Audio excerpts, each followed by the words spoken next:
Hello, my name is Ginny Dye. Welcome to today's Burst of Hope, my gift to the world, because everyone needs hope.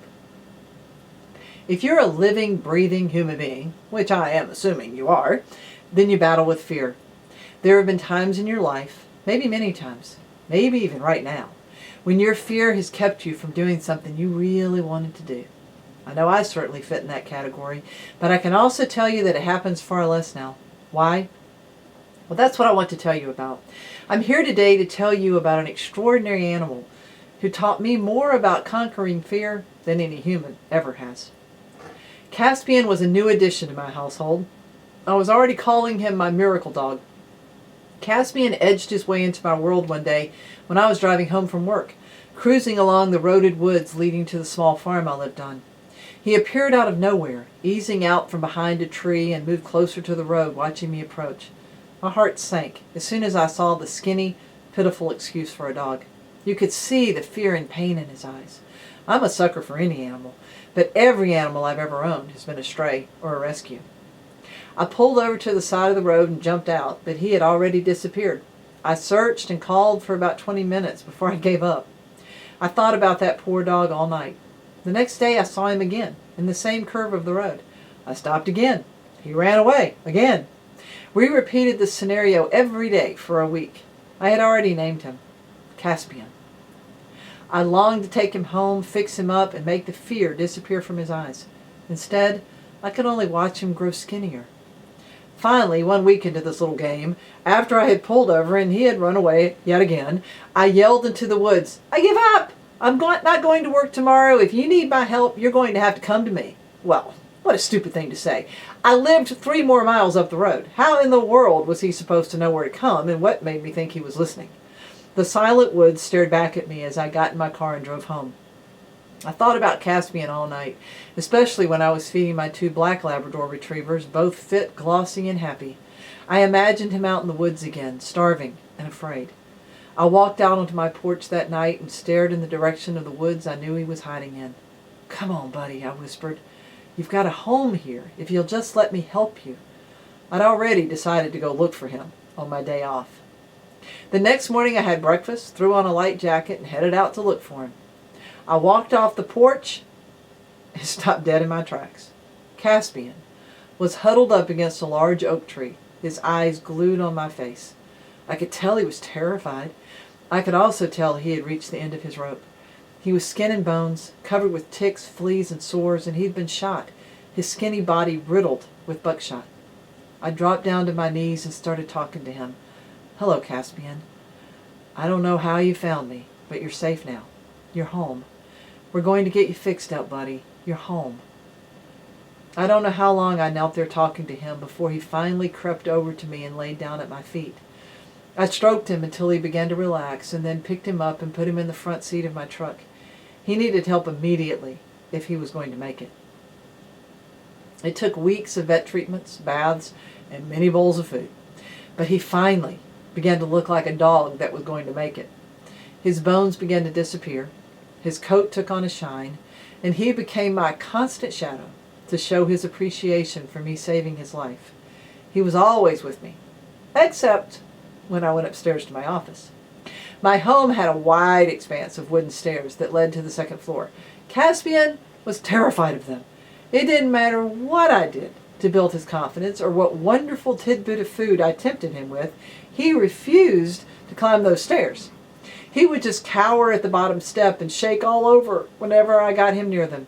Yet when I went up to my office, my other 2 dogs at my side, he was overcome with despair at being separated from me and laid at the bottom whimpering and whining. Well, I had no idea what had created this fear, and I had even less of an idea of how to conquer it. After 2 weeks of daily attempts, I finally gave up. If he didn't want to climb the stairs, so be it. But my only defense from his pitiful whining was to turn the music up any time I needed to be in my office. It broke my heart to hear him so sad.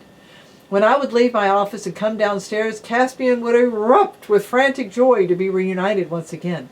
But he steadfastly refused to climb those stairs. He was locked in his fear. About a month into this pattern, I was awakened one morning by a noise. I lay in bed trying to identify what it was. Click, click, click. Silence. Click, click, click, silence. Kept on for close to 15 minutes before my curiosity finally overwhelmed my desire to stay under the warm covers. I threw aside my quilt, grabbed a robe, and went out to investigate. When I identified the source of the noise, I just stood there with my mouth wide open. I watched as Caspian carefully climbed the stairs. Click, click, click. He got to the top, turned around, and then started back down. Click, click, click. When he got to the bottom, he turned and gazed at me as if to say, "It's really no big deal, I can do this." And then he did it again, and again, and again. At least 25 more times, after already having done it for 15 minutes before I finally came to investigate. I watched his confidence grow every time he went up, and then down, the dreaded stairs. His tongue hung out in joy, and at the end his tail was wagging his triumph over his fears. He knew he would never again have to be separated from me because of the stairs. When I went up to my office that day, he bounded up the stairs with my other 2 dogs. I laughed joyfully the whole way and gave him an extra treat at the top. I already loved him, but that day I gained an incredible respect for his courage and resilience.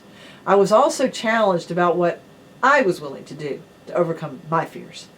Was I willing to stare my fears in the face and then take the steps to overcome that fear? Was I willing to feel the fear and then do it anyway? Was I willing to attack my fears for as long as it took to overcome them? You see, I was facing a lot of my own fears right then. I had written my first book 2 years earlier, but I had just shoved it in an envelope. I never had any intention of doing anything with it. I had written it while I was sick in bed. As soon as I was better, I hid it away and went about my life. A friend of mine had found it several weeks before and was badgering me to submit it for publication. Not a chance. I wasn't about to risk that much rejection and find out I wasn't any good. My fear was 1,000 times stronger than my dream of someday being an author. That day, when I went up to the office, Caspian by my side, I made a lot of decisions that have given me a much richer life, and I have Caspian to thank for it. Yep, I pulled out that manuscript, learned how to do a book proposal, researched publishers, and went for it. And yes, that was my very first book published. Dozens more have followed. I have Caspian to thank for helping me overcome my fears. I thought I saved him. Now I know he saved me from a life of fear and mediocrity. So now I pose the same questions to you. Are you willing to stare your fears in the face and then take the steps to overcome them? Are you willing to feel the fear and then do it anyway? Are you willing to attack your fears for as long as it takes to overcome them?